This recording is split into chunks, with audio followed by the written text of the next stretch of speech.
My name is plan to cook for 10,650 kids, and so the preparation started at around yesterday at around 4 p.m. where we started with ensuring that we had all the necessary items in the kitchen, and then cooking processes started at 2 where we had started preparing for the meals.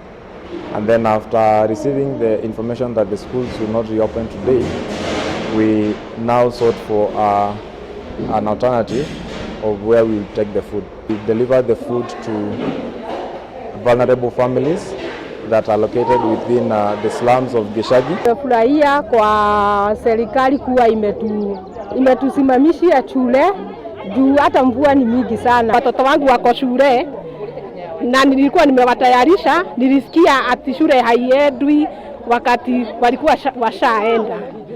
Lakini upande wa chakula tumefurahia sababu watoto wengi hata wako home na mapato yetu yako chini. Sasa tumefurahia sababu leo wamepata chakula za mchana na angalau ya jioni. Ndio ati shule ifunguliwe, msio mnasema ghafla.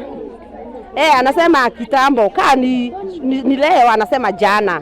Ili tuendelee vizuri. Juu kuna watu wameenda hasara sana. Wenye walikuwa wanaenda na watoto bari, wameenda hasara.